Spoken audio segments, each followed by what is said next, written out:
Today, we're talking all about SoundCloud. In recent years, SoundCloud has been at an interesting point. They've explored new strategic options for the company moving forward, doubled down on their position as a two-sided marketplace for both artists and fans, and rebuilt the leadership team and truly focused on growth, subscriptions, and profitability. But at the same time, the broader market has shifted fast. AI has completely revamped what can be possible for music creation and discovery, and platforms are being forced to answer a big question. What role do they play in the future of this business? To break that all down and more, you're going to hear my conversation with SoundCloud's CEO, Eliah Seton. He brings us under the hood and gives us the latest on where SoundCloud is on the sales process, what the growth story looks like today, what the business looks like as well, how each part of it is set up and how it feeds into each other, where things are with superfans, monetization, and why he believes that SoundCloud is well positioned for this AI era in music.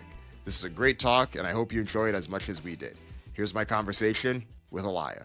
All right, we are here with the CEO of SoundCloud, Eliah Seton. Hey, Dan. Great Welcome to see you. back to the show. Thank you very much. Very excited to be here. Good to catch up with you as always. Last time we talked, it was fall 2024. We talked at the Trapital Summit. We were on stage there.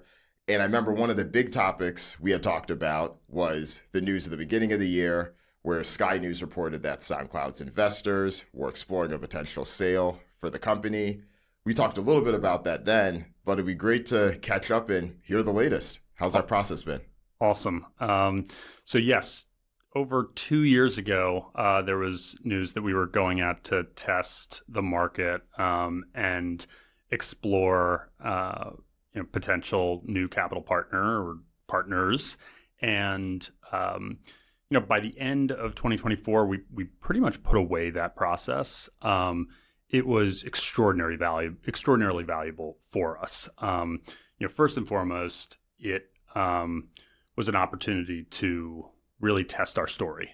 And we really had a chance to validate our story as a two-sided marketplace, global scaled two-sided marketplace with direct access to artists and fans, bringing them together. And with a global brand that was very much synonymous with being artist first and focused on the creator. And we were able to validate that story with some of the most sophisticated investors on the planet. But we didn't make a match on value. And I think what we had spent some of that time doing was really testing how how our shareholders would respond to that. The company's never had a liquidity event. The tenure of our shareholders is anywhere between 7 and 18 years old.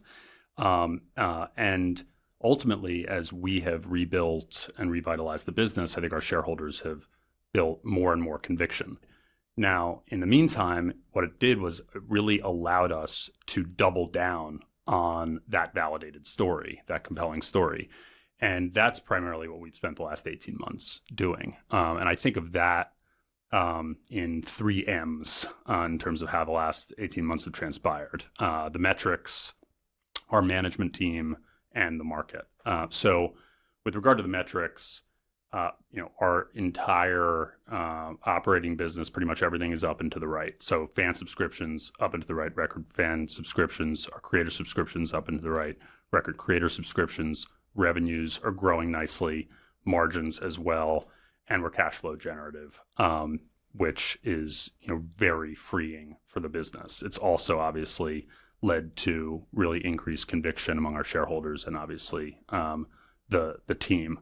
So the metrics, since we tested the market and explored new partners, are all at record levels, and that's day by day, and that is incredibly exciting for us. The second M is the management team. We have spent the last 12 to 18 months recruiting a best-in-class team that I'm incredibly excited about. Incredible talent from big tech, from the biggest DSPs, from the majors, from independent labels, an extraordinary talented set of folks who are in it to win it and build this story and define what's next in music. And then the third M is around the market. And think of how things have changed since your first Trapital Summit and when we were sitting there on that stage 18 months ago. The advent of AI in music is changing the industry and the ecosystem rapidly. We're incredibly excited about how that enhances our product for creators, how that enhances our product for fans. But it also tells us just how important SoundCloud's position in the market is. It in an AI environment in music, it's so important to have direct access to fans. It is so important to be a place where genuine artists break, where artists come to find one another, where scenes form, where new music is found. That's our DNA. And there is such value in cultural authenticity, cultural legitimacy, and we're incredibly excited about where we stand in that environment. And now the market has kind of converged to our own vision for where we're heading, and that's an incredibly exciting place to be. So that framing, the 3Ms, and then thinking about that match in value that you said maybe wasn't quite there between you and potential growth partners. Do you feel like the market was the biggest reason why maybe there wasn't the match there? Or do you think more of it may have been like the first M from a metrics perspective? Yeah, no, it's a great question. And, more than anything, maybe, because the story was validated, I think maybe it was more just about how far along on that story we are or we were at the time. And in the subsequent 18 months, we feel like we've, made a tremendous amount of progress. But ultimately, we're not in this to sell the business. Our team has come here to build what's next in music. Folks from all these incredible places who share a vision for defining the future of music, which we believe will live on platforms like ours, global scaled platforms that connect artists and fans together directly, giving creators every opportunity to get heard, find their fans, build their fan base, get paid beyond streaming, and giving fans access to new music, access to the artists and music that they love, building products that do that. We want to find the right long-term partners who share that vision and want to, help add fuel to that fire and help us build that story, either with capital or with strategic assets or a combination of the two. And you mentioned creators, fans. I know there's a few different parts of the business. Give us a high level on what it looks like today. What are the biggest growth drivers? What are some of the emerging ones? Sure. So primarily the business is divided into two operating segments, what we call creator and fan. And together they make our two-sided marketplace, access to creators at scale, access to fans at scale.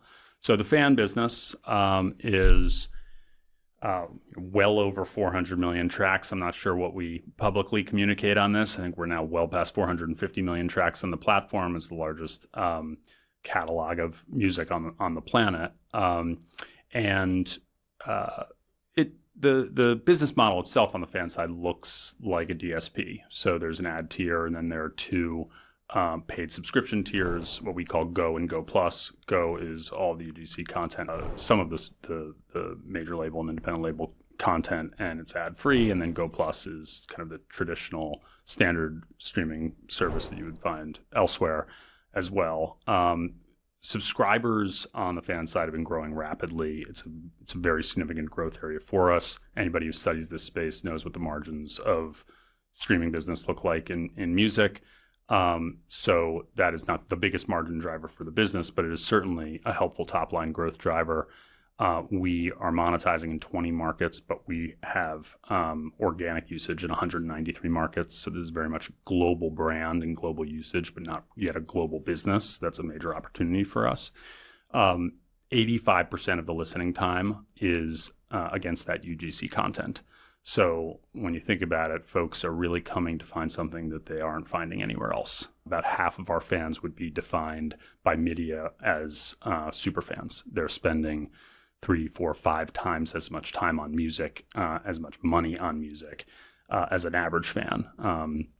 And they're spending that in all different places and on all different platforms, but they're certainly coming to SoundCloud. So we are obviously very excited and charged up about the sorts of fans who come here, and that's always been the case.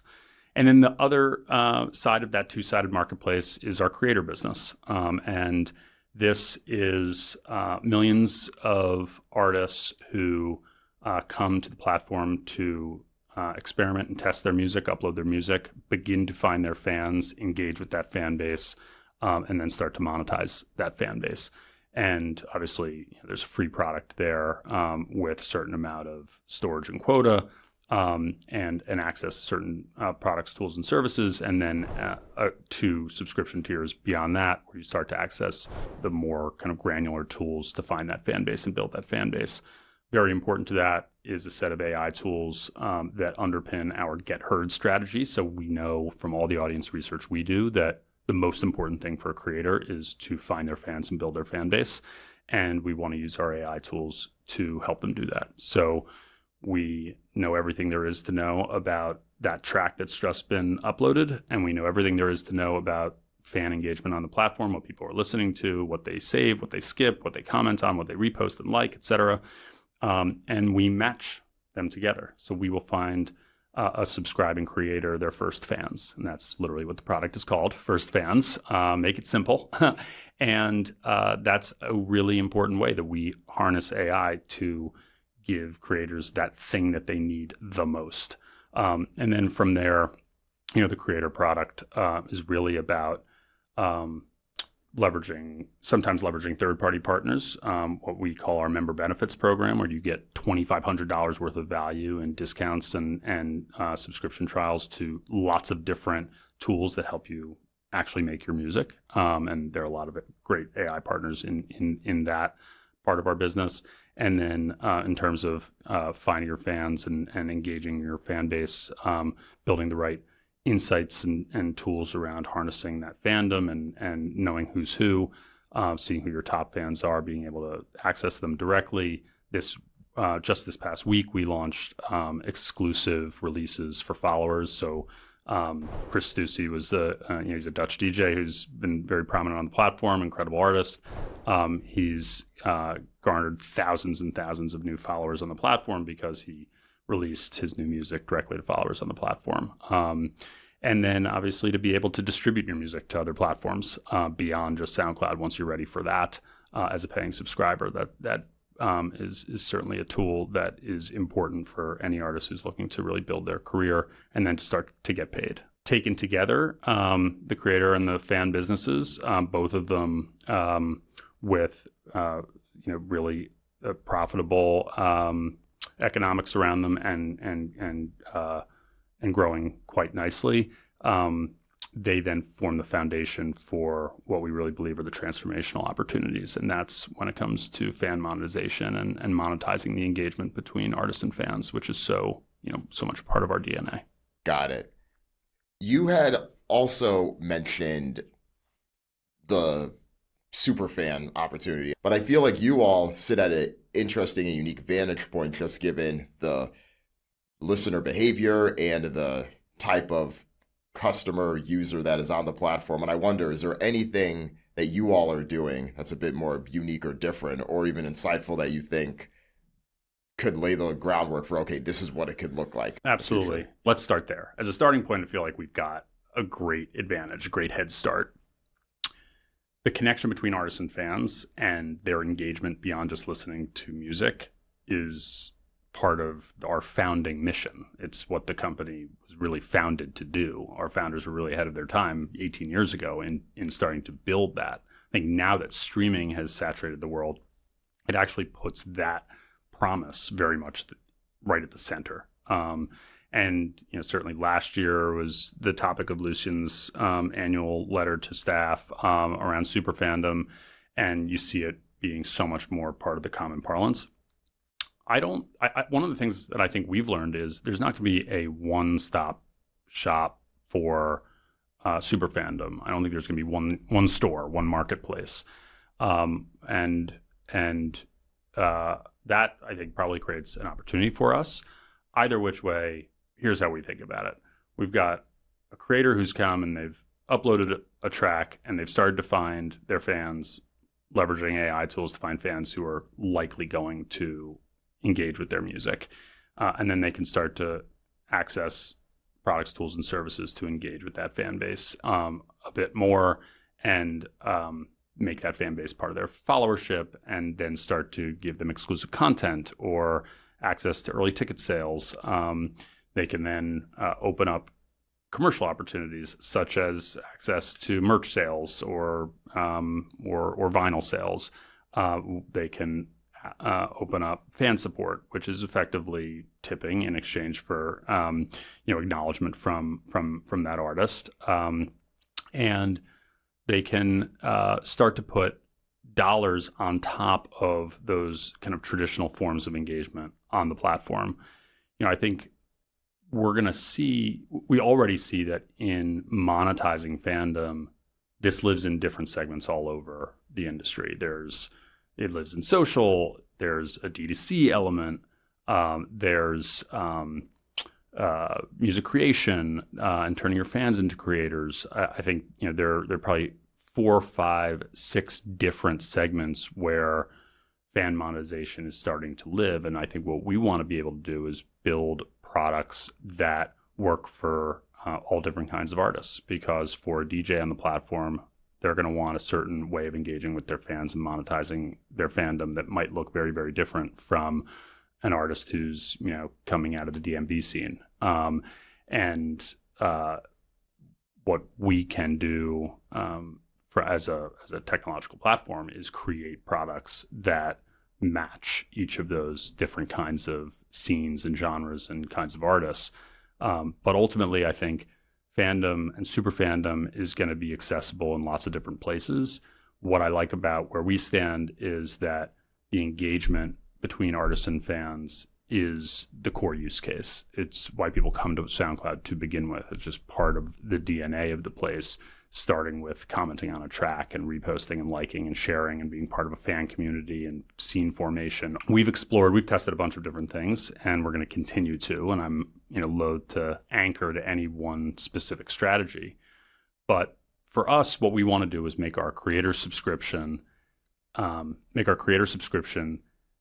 as valuable as it possibly can be for a paying artist, so they can be achieving so much of the value stack in being subscribed to us, and in having that subscription, getting access to being able to do merch or sell vinyl or get fan support from an artist or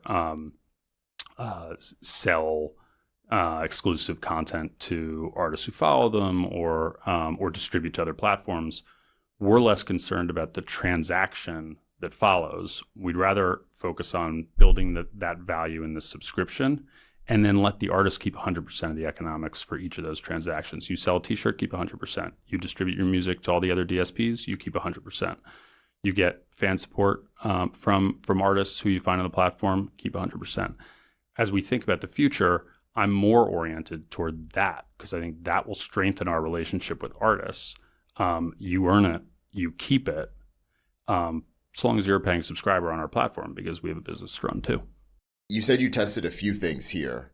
I'd be curious to know, is there anything that you've tested that exceeded our expectations, that worked better than we thought, particularly around this topic of monetizing fandom? And then on the flip side, is there anything you tested that, maybe didn't work out the best as you're trying to figure out the right mix?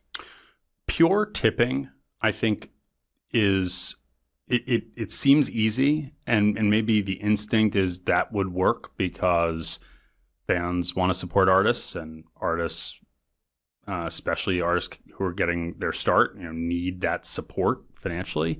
But pure tipping is one-sided, and I think what's important is that feel like there's something in return. So I think what we have found is pure tipping doesn't work quite as well as fan support, where you have the opportunity to get acknowledged by the artist and then acknowledged on their artist page. And that's really what this is about. It's about building a fan community, and for a fan to feel like they're part of something that is forming. And we could spend some time talking about some of the new scenes and our music intelligence report, but in the kind of eclectic new indie scene, we've seen this happen with a number of artists who are starting to blow up off of the platform in this scene. They're getting discovered. They're signing to prominent labels, prominent indies, big majors, obviously.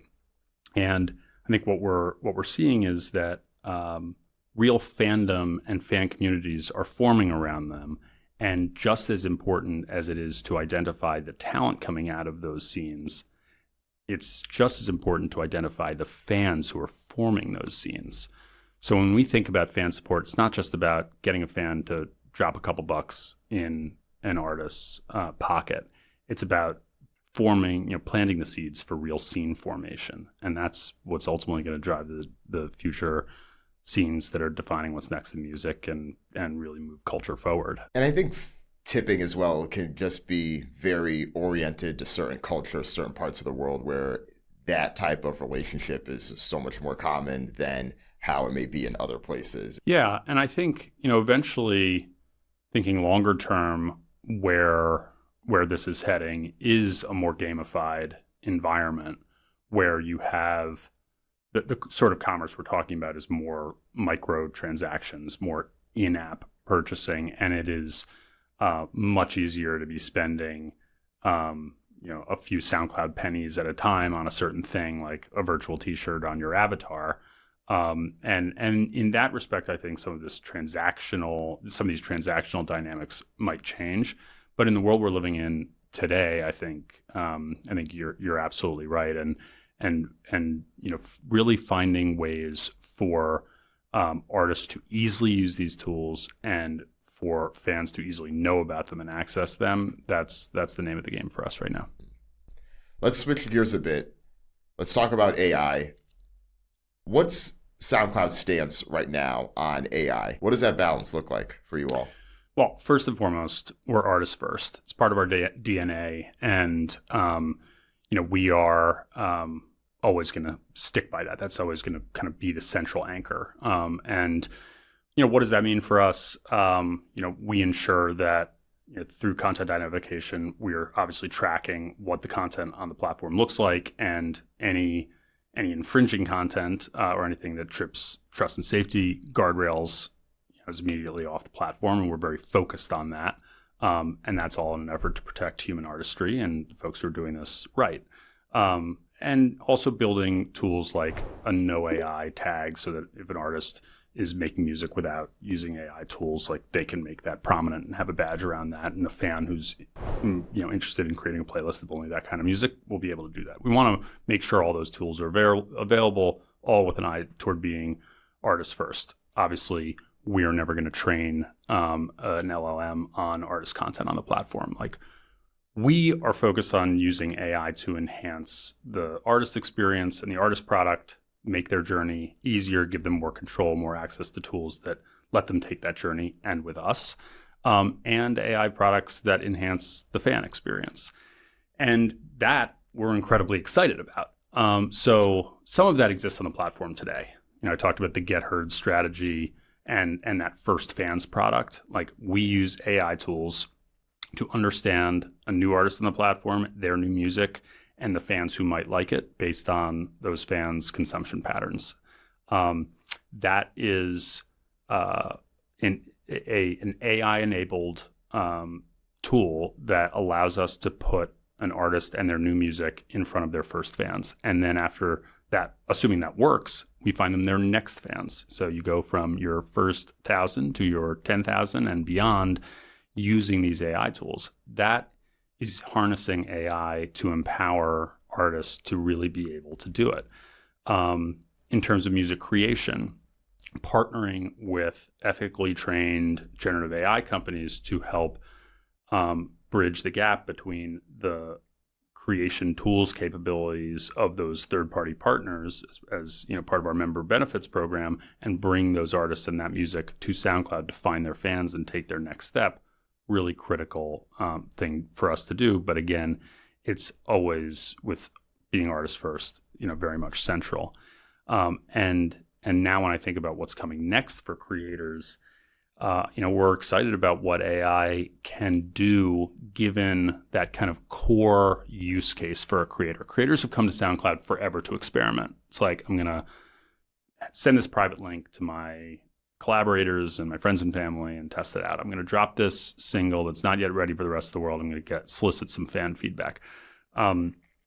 see what's in the comments, see what sorts of DMs I get, see kind of what the fan engagement is like. That experimental behavior is 18 years old on the platform.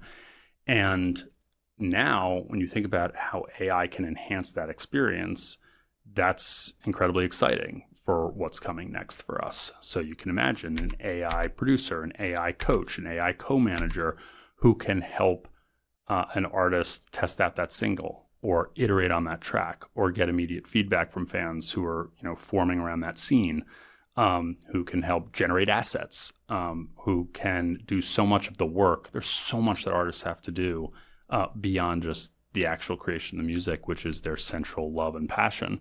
And creating these tools that AI enhance can help them is right down the power alley of why artists have come to SoundCloud since our formation. So we're incredibly excited about how AI can help real live artists on the creator side of our business. And on the fan side of our business, we recruited our new CTO from YouTube Music. He ran personalization, discovery, music intelligence, and all the music engineering for YouTube Music. And he's an AI engineer himself. And the ability to bring hyper-personalization and curation to SoundCloud fans who are coming for exactly that. They're not coming for that lean-back experience. They are virtual crate diggers. They are tastemakers.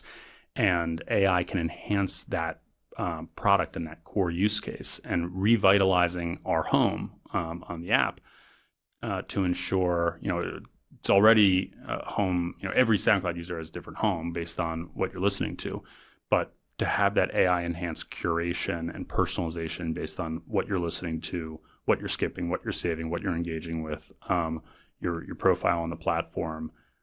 This leans so heavily into the core use case for a fan on the platform. So starting with that premise of being artists first and ensuring there are all these guardrails to protect artists, we are so excited about how AI is already transforming what the product looks like, let alone how we work, by the way. I worked with our chairman, who is Fred Wilson, founder of Union Square Ventures, one of the most prominent venture capitalists of our time. And he and I got some great insight from him, and which I followed up on to build like a parallel board, and it's an AI board.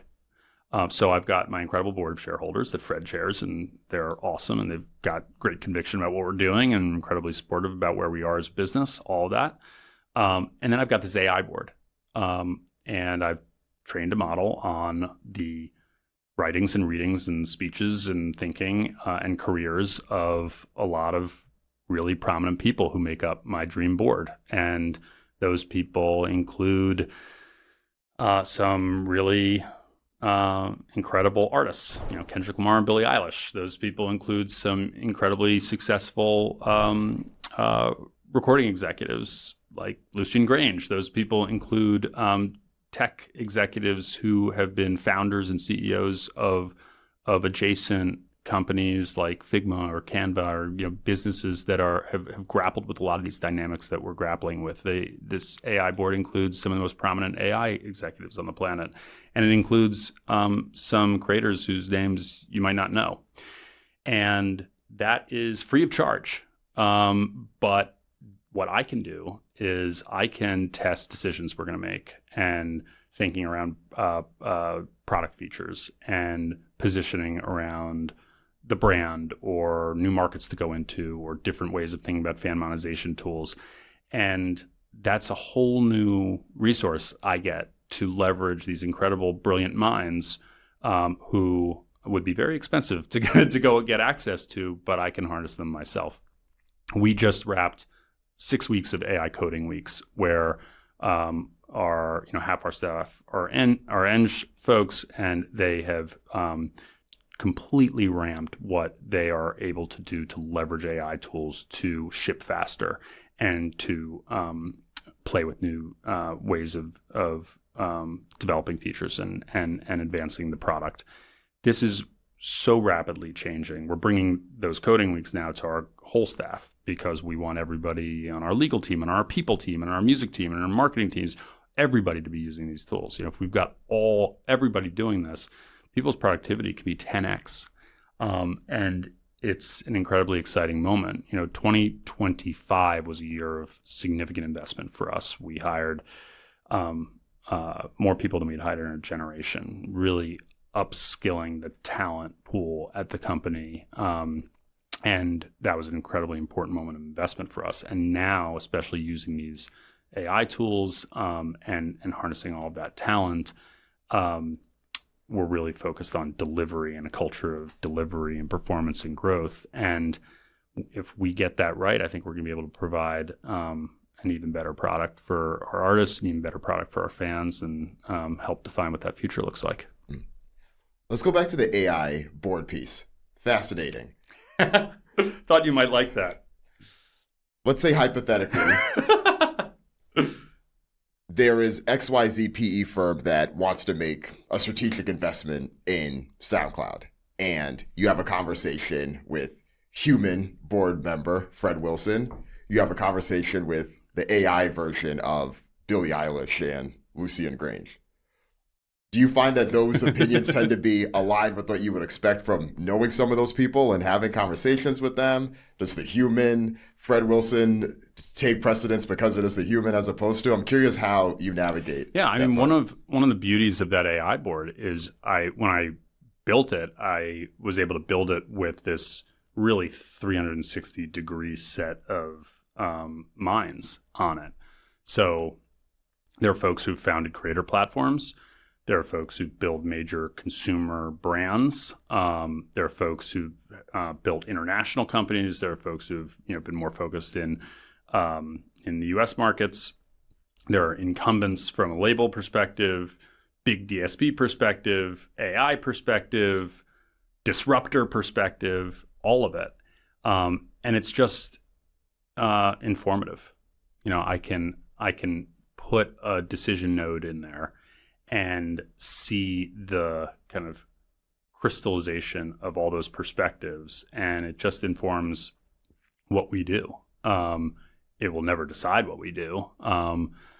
That ultimately is down to the management that's been tasked with running the business and the shareholders who we report to. And we've got a real live fiduciary responsibility. But I would say that having that 360-degree set of perspectives is just arming ourselves with more information. It's an opportunity to get in everybody's heads in a way. Now, it's those tools, while they'll get better over time, aren't perfect, but it's certainly a nice resource to have. The other AI... I should put you on my board, Dan. Okay, yeah. And then you can line that up to be like, okay, if I actually talk to Dan, does this line up with what Dan Brunson would say? You also mentioned how it just makes your company itself more efficient and things you can do that maybe you couldn't do before. There was a recent report from Spotify where one of their co-CEOs said that they hadn't written a line of code in months because of what they've been able to do with Anthropic products and similar. Your business is different from SoundCloud, but from a fan perspective, there are some similarities in terms of being able to listen to the music.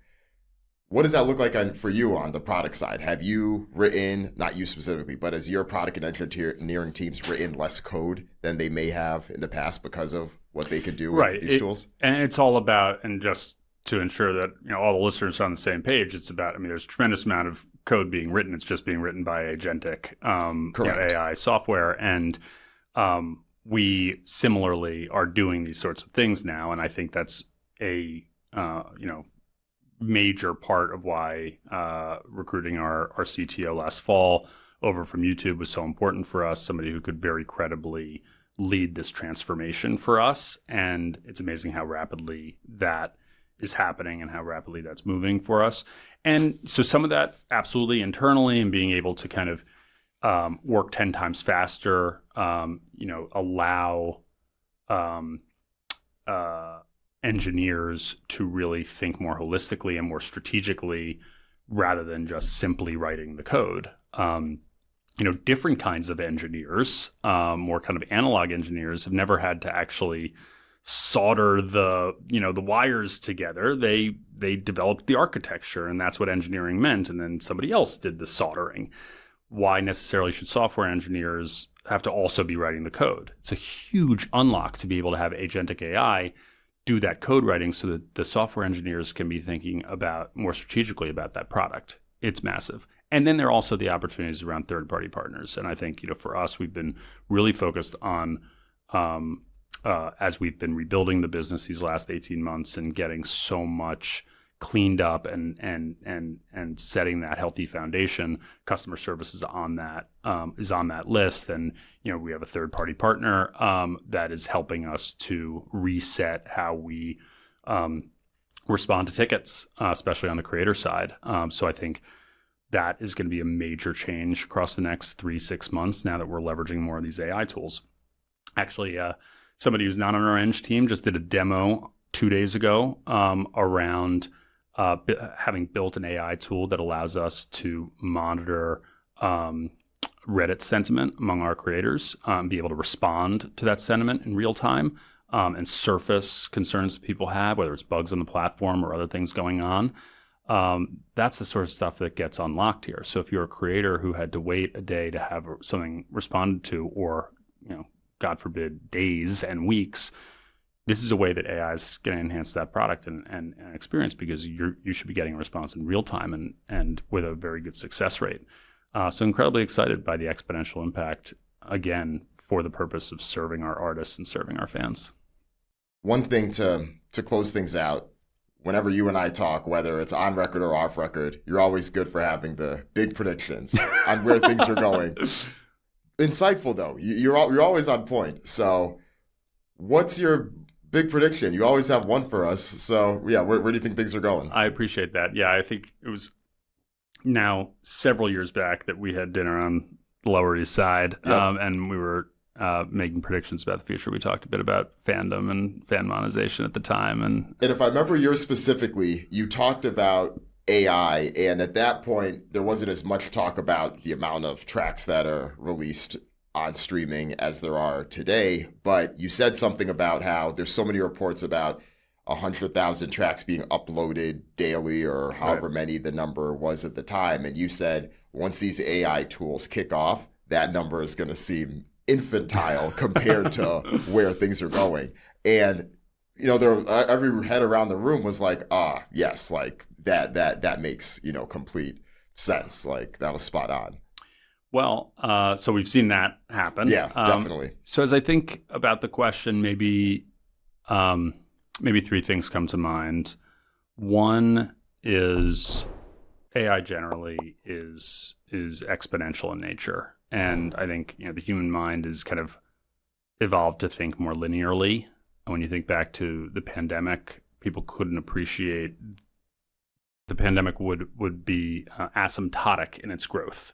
That things aren't just kind of linear; they're actually asymptotic. They accelerate their growth, and AI is certainly that. We see that with every iteration of ChatGPT or Gemini or any of these LLMs and what they're able to do.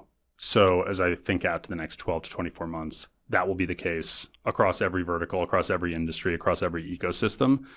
And I think that that's going to be really exciting for artists, because what one, so this maybe, if prediction one is AI will accelerate exponentially, maybe I'm not distinguishing myself relative to many other people, because I think that's becoming patently clear.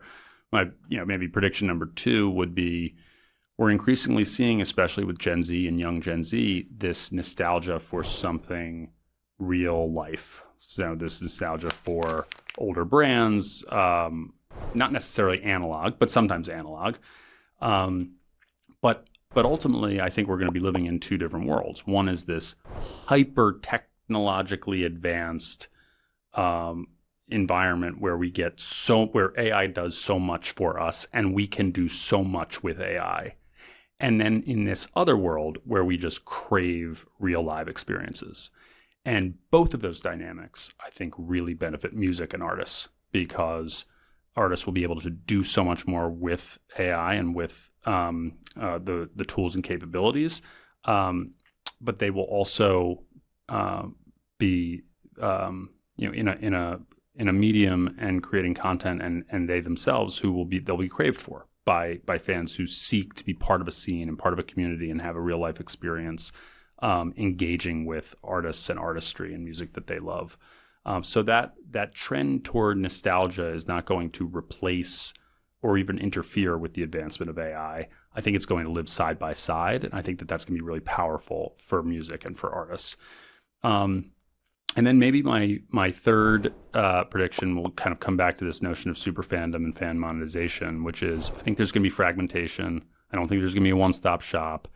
But ultimately, the things that will matter most for a business, for an artist who's essentially an entrepreneur, is having access to fans, access to audience, being able to touch them directly and have the tools to touch them directly. 2, the ability to monetize that, to put monetizable opportunities on top of that access to create commercial opportunities. And then the third is access to capital to be able to maintain both of those first 2 things, maintain that access to fans and audience, and maintain the ability to develop products, build products that are really useful for both artists and fans. And, as I think about SoundCloud's position, we've got 1 and 2 in spades, and the third one is one that ultimately I'm excited about where we stand in terms of our position to land the third over time for, the next long-term chapter in our history. Well, we'll definitely have to circle back for the next conversation we have, No especially doubt. on that third one. Awesome. Well, Eliah, thank you. I appreciate making the time. Dan, thank you very much. Huge fan of yours and Trapital, as you know, and excited to have been able to be here on the pod. Thank you. Thank you. Awesome. And that is a wrap for my conversation with Eliah Seton. I am still thinking about that AI board of directors. I need to set one of those up myself. Thank you again to Eliah for making the time for this. Thank you to our audio and video producers, G and Eric, for everything that you do to help make this podcast possible. Thank you to the team at Gotham Podcast Studios for hosting us. And most importantly, thank you for listening. If there's one person you know that would really enjoy Trapital and get a lot out of it, then send them a link to the show. Word of mouth is still the best way to grow. And if you have some time, leave a comment, leave a review. Let us know what you think of the show. That helps the algorithm do the right thing and make sure that Trapital gets in front of the right people. Thanks again. Talk to you next time.